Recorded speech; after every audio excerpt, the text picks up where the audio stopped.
Students, we discuss some more examples of orthogonal matrices. Show that the matrix A, B, C, D is orthogonal if and only if A is equal to AB minus B, A, or AB, B minus A, where A square plus B square is equal to 1.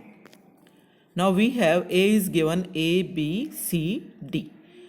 क्योंकि दिया हुआ matrix orthogonal है, हम suppose कर लेते हैं कि ए orthogonal है, तो क्या प्रूव करना पड़ेगा कि ए जो है वो किस टाइप का है, वो इस तरह का है या इस तरह का है। इसमें आप ध्यान दो, आपके पास सी डी कहीं नहीं है, ना इसमें है ना इसमें है, सिर्फ ए और बी हैं। इसका मतलब हमें सी और डी को एलिमिनेट करना है, खाली हमारे पास आंसर में क्या आना चाहिए, ए और बी आना चाहिए। तो ये हमारे पास ए है, ए डैश निकाल लो, मीन्स रो को कॉलम बनाया, कॉलम को रो बनाया, तो ये आपके पास हो गया ए बी सी डी इस तरह से। अब मल्टीप्लाई कर लो, दोनों को मल्टीप्लाई करोगे तो ये देखो, ए को ए से किया ए स्क्वायर, बी को बी से किया बी स्क्वायर, तो A square plus B square, and next क्या आ जाएगा आपके पास, A into C, A C plus B D, और फिर यहाँ क्या आएगा, A C plus B D again, और फिर आ गया C square plus D square. ये आपने वैल्यू निकाली ए डैश की। अगर ए ऑर्थोगोनल मैट्रिक्स है तो उस केस में ए डैश क्या होना चाहिए, आइडेंटिटी मैट्रिक्स होना चाहिए, सेम ऑर्डर का, मतलब 2 ऑर्डर का। मीन्स आपके पास ये जो ए डैश आपने निकाला था ये इक्वल आएगा 1 0 0 1 के। अब आप कोरस्पॉन्डिंग एलिमेंट्स को जब इक्वेट करोगे तो आपके पास क्या आ जाएगा, A square plus B square equal to 1, A C plus B D equal to 0 and C square plus D square equal to 1। तो ये 3 इक्वेशन आपके पास आती हैं, और इन 3 इक्वेशंस में से आपको सी और डी को एलिमिनेट करना है, और ये आपको गिवन है, A square plus B square 1 given है। तो इसको मानते हुए इन दोनों की हेल्प से आपको इनको सिंप्लीफाई करना है। तो इट मीन्स आप यहाँ से सी की वैल्यू निकाल लो, और सी की वैल्यू यहाँ से निकालोगे तो आपके पास क्या आ जाएगी, सी की वैल्यू आ जाएगी माइनस बी डी बाय ए। उस वैल्यू को आप यहाँ पे इस इक्वेशन में सब्स्टिट्यूट करना। इसमें सब्स्टिट्यूट करके जब आप सिंप्लीफाई करोगे तो आपके पास उसके अंदर ए स्क्वायर प्लस बी स्क्वायर भी आएगा, उसको 1 पुट कर देना। 1 पुट करने के बाद आपके पास सी की वैल्यू या तो माइनस बी आ जाएगी, या डी की वैल्यू ए आ जाएगी, या फिर सी की वैल्यू बी एंड डी की वैल्यू माइनस ए। तो अगर मैंने ये वाली वैल्यूज पुट की पहली वाली, तो ए की वैल्यू उस केस में क्या हो जाएगी, ए बी, सी की वैल्यू माइनस बी, डी की वैल्यू प्लस ए। और अगर ये दूसरा वाला सेट पुट करती हूँ तो उस केस में क्या हो जाएगा, ए बी और सी की वैल्यू आपके पास यहाँ से बी आ रही है और डी की वैल्यू माइनस ए। तो इसका मतलब ए या तो इस शेप का हो सकता है या इस शेप का हो सकता है, जहाँ पे ए स्क्वायर प्लस बी स्क्वायर क्या है, 1 है। ठीक है, तो ये फर्स्ट वे आपका रिजल्ट प्रूव हो जाता है। देन कन्वर्सली आपको प्रूव करना है कि अगर ए या तो ऐसा है या ऐसा है, तो उस केस में आपके पास क्या होगा कि जो मैट्रिक्स है वो ऑर्थोगोनल होगा। तो मीन्स फ्रॉम हेयर अब ए डैश की वैल्यू आप निकाल लो। अगर आप डायरेक्टली इन मैट्रिसेस के लिए निकालना चाहते हो तो डायरेक्टली ऐसे भी कर सकते हो, बुक वाला मेथड ना फॉलो करके ए डैश निकालो और मल्टीप्लाई करो, और मल्टीप्लाई करने के बाद मान लो इसको आप सेम मैट्रिक्स से मल्टीप्लाई करोगे, इसी के सेम मैट्रिक्स से इस वाले को, तो आपके पास क्या आ जाएगा, यहाँ पे आपके पास ए डैश में ए भी आएगा ना, तो जब आप मल्टीप्लाई करोगे तो A square plus B square पहला एलिमेंट आएगा, फिर आपके पास दूसरे वाले में क्या आने वाला है, उसके में आएगा 0, और यहाँ पे क्या आएगा, ए स्क्वायर प्लस बी स्क्वायर, और यहाँ पे 0। तो A square plus B square क्योंकि 1 है तो 1 0 और 0 1 आ जाएगा ना, तो इट मीन्स आपके पास 1 0 0 1 आ गया, and that is identity. So matrix is orthogonal. इसी तरह से इस मैट्रिक्स के लिए भी सेपरेटली निकाल के दिखा सकते हो ए डैश की value, and that will be identity, और ये मेथड आपको ईजी भी पड़ेगा। ठीक है, तो इसी तरह से आपने कर लेना है। देन जनरलाइजेशन क्या है कि if a1 a2 an be n orthogonal matrices of same order then their product a1 a2 an is also orthogonal। आप पहले से 2 मैट्रिसेस के प्रोडक्ट के लिए रिजल्ट प्रूव कर चुके हो कि if a and b are orthogonal matrices of same order n then their product is also orthogonal। सो उसी रिजल्ट को यहाँ पे जनरलाइज किया गया है n ऑर्थोगोनल मैट्रिसेस के लिए। Means product of n orthogonal matrices of same order is also orthogonal matrix. Next result is the inverse and transpose of an orthogonal matrix is orthogonal. ये आपको प्रूव करना है। देखो एग्जाम में आया हुआ है। तो if A is orthogonal matrix तो आपके पास क्या रिजल्ट आ गया, A dash equal to I equal to A dash A. आप क्या करो, दोनों साइड इनवर्स ले लो। जब आप इनवर्स लोगे तो इसका इनवर्स और इसका इनवर्स, जब इसका इनवर्स लोगे तो रिवर्स ऑर्डर में हो जाएगा, क्योंकि ए बी का inverse B inverse A inverse होता है। तो इट मीन्स आपके पास यहाँ से क्या आ गया, ये आ गया ए डैश का इनवर्स इंटू ए का इनवर्स इक्वल टू आई, क्योंकि आई का इनवर्स आई ही होता है। अब इनवर्स और डैश को इंटरचेंज कर लो, इनवर्स अंदर आ गया, डैश बाहर आ गया, तो ये हो गया ए इनवर्स का डैश और A inverse into I. Means A inverse को अगर मैं बी पुट कर दूं तो B dash into B I हो जाएगा ना।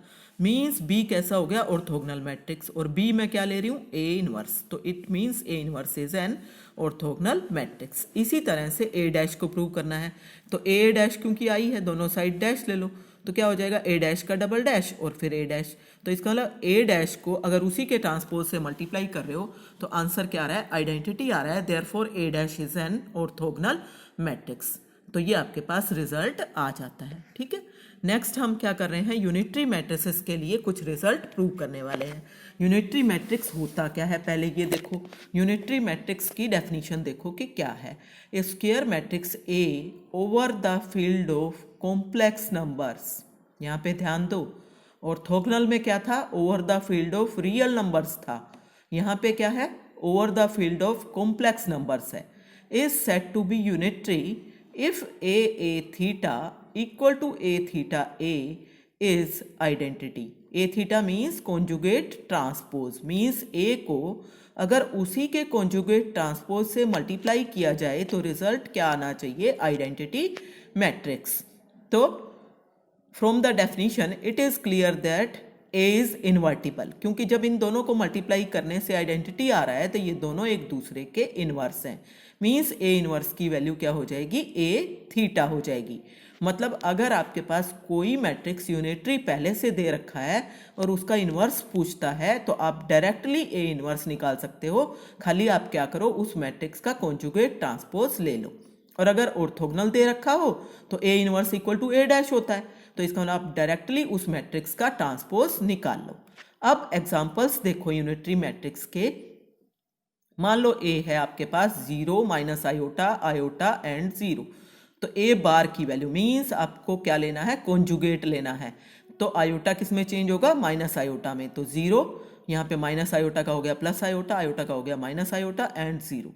तो A theta means A bar dash, तो इसका ट्रांसपोज लेना है, तो ये 0 आयोटा माइनस आयोटा 0, तो ये आ गया ए थीटा। अब यहाँ पे आप देखो ए थीटा और ए की वैल्यू सेम ही आई हैं, तो A theta is equal to आपके पास क्या आ गया, मल्टीप्लाई करना है दोनों को, इसको इससे करोगे, फर्स्ट रो को फर्स्ट कॉलम से तो 0 आया, फिर क्या आया माइनस आयोटा स्क्वायर आया, फिर इसको इससे करोगे तो पहले 0 इंटू माइनस आयोटा 0 एंड फिर माइनस आयोटा इंटू 0 फिर से 0, फिर iota into 0 and plus 0 into iota फिर 0 आएगा and minus iota square. Minus iota square क्या होता है 1, तो 1 0 0 1 and that is identity and therefore this matrix is unitary matrix. Similarly आप ए थीटा ए को भी आइडेंटिटी दिखा सकते हो, तो ये आपके पास आ जाएगा यूनिटरी मैट्रिक्स। सेकेंड एग्जाम्पल देख सकते हो इसी तरीके से, आप अपने आप से सोल्व करके देखोगे। ए आपके पास दे रखा है 1 by square root 3 1 1 minus iota 1 plus iota minus 1, then A theta की वैल्यू मीन्स कॉन्जुगेट भी लेना है, ट्रांसपोज भी लेना है, तो 1 by square root 3 as it is. 1 का आपके पास जब कॉन्जुगेट लोगे तो 1 का कॉन्जुगेट किसके इक्वल आ जाएगा, आपके पास 1 का कॉन्जुगेट 1 रहेगा क्योंकि रियल है, फिर वो हमने यहाँ लिख दिया। फिर 1 प्लस आयोटा का कॉन्जुगेट क्या आएगा, 1 माइनस आयोटा आएगा, आयोटा का साइन चेंज करके, तो वो रो में नहीं लिखना कॉलम में लिखना है, तो 1 माइनस आयोटा। फिर 1 माइनस आयोटा का क्या आएगा 1 प्लस आयोटा, फिर -1 रियल है तो -1 का -1 रहेगा। तो देयरफॉर ए थीटा किसके बराबर आ गया, इन दोनों को मल्टीप्लाई किया तो 1/3 बाहर आया, ये मैट्रिक्स और ये वाला मैट्रिक्स। इनको जब आप मल्टीप्लाई करोगे तो आपके पास क्या आएगा, देखो इसको इससे करना है मल्टीप्लाई, तो पहला तो 1 आया, फिर क्या आया 1 plus iota into 1 minus iota means 1 minus iota square, तो एक बार और 1 प्लस 1 तो इसका मतलब 3 हो गया, तो 3 वैल्यू यहाँ पे आ गई। इसी तरह से बाकी करके देख सकते हो, 0 आएगा, फिर 0 3 आएगा, 3 से आप कैंसल आउट करोगे तो 1 0 0 1, that is identity. And similarly A theta A is equal to I, and so A is unitary matrix. Next देखो क्या है, properties of unitary matrices. Unitary matrices की प्रॉपर्टीज भी वैसी ही हैं जैसे कि ऑर्थोगोनल मैट्रिसेस की हैं, सेम टाइप की। Real matrix is unitary if and only if it is orthogonal. Real matrix को यूनिटरी कब कहोगे? इफ इट इज ऑर्थोगोनल, मतलब अगर रियल फील्ड से एलिमेंट आते हैं तो ऑर्थोगोनल और यूनिटरी एक ही बात होती है। उस मैट्रिक्स को आप ऑर्थोगोनल भी कह सकते हो और यूनिटरी भी कह सकते हो। मान लो ए रियल मैट्रिक्स है तो क्या होगा? A conjugate equal to A हो जाएगा, and therefore A theta is equal to A bar dash, means A dash के इक्वल हो गया। देयरफॉर लेट ए यूनिटरी है तो A theta equal to identity हो गया।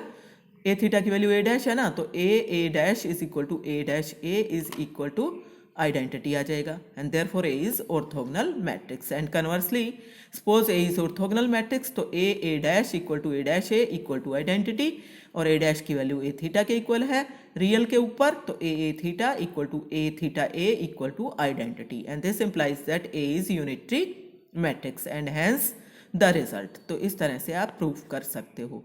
देन नेक्स्ट देखो, छोटा सा रिजल्ट है, the transpose of a unitary matrix is unitary. आप पहले से ही ऑर्थोगोनल के लिए रिजल्ट प्रूव कर चुके हो, मेथड वही रहेगा। ए यूनिटरी मैट्रिक्स है तो ए थीटा आइडेंटिटी आ गया, इसका ट्रांसपोज ले लो, ट्रांसपोज लिया दोनों साइड पे, तो ए थीटा का transpose equal to I transpose. Transpose लेते हैं तो पीछे से लिखना शुरू करना पड़ता है, तो ए थीटा का ट्रांसपोज ए का ट्रांसपोज इक्वल टू आई, क्योंकि आई ट्रांसपोज आई के इक्वल है इसलिए।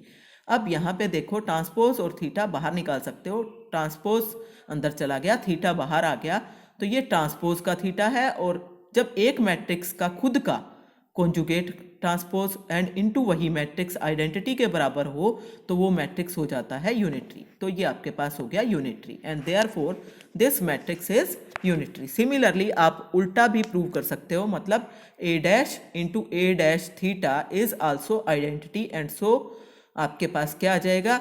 ए डैश का theta into A dash into A dash का theta, and that is identity, means A dash is unitary matrix, hence transpose is unitary matrix. Next क्या है? conjugate of a unitary matrix is unitary. तो conjugate को आपको prove करना है कि वो भी unitary होगा। तो let A be unitary matrix, therefore A theta is equal to I. So taking conjugate on both sides we get बार लेना है, conjugate means बार लेना है, तो A थीटा का बार इंटू आई बार, आई तो रियल होता है तो उसका बार तो आई के इक्वल आ गया। यहाँ पे आपने बार लिया तो आपको पता है Z1 Z2 का अगर बार लें तो that is equal to Z1 bar into Z2 bar, मतलब ऑर्डर वही रहता है, तो ये ऑर्डर सेम रहेगा, ए का बार इंटू ए थीटा का बार, तो this is A bar into A bar का थीटा।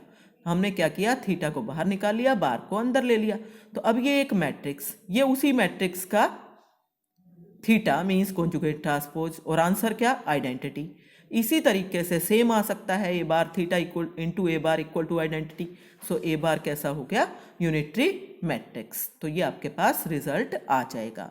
अब नेक्स्ट देखो क्या है, transposed conjugate of a unitary matrix is unitary, तो ये आपको प्रूव करना है। Let A B unitary matrix, तो A theta equal to I है, तो कॉन्जुगेट ट्रांसपोज दोनों साइड ले लो, मतलब थीटा ले लो, तो थीटा लोगे तो आपके पास क्या हो जाएगा? पीछे से लिखना शुरू करना पड़ेगा, ए थीटा का theta into A theta equal to identity. तो आपने ए थीटा को मर्ज करके सिंगल ए नहीं बना देना है, इसको ऐसा कैसा रखो, मतलब आपके पास क्या आ रहा है कि ए थीटा को अगर मैं उसी के कॉन्जुगेट से मल्टीप्लाई करती हूँ तो रिजल्ट आइडेंटिटी आ रहा है, और अगर उलट के करूंगी तो भी आइडेंटिटी आएगा। इट मीन्स ए थीटा कैसा मैट्रिक्स है? यूनिटरी मैट्रिक्स है, and this proves the result. तो इस तरीके से आपने कर लेना है।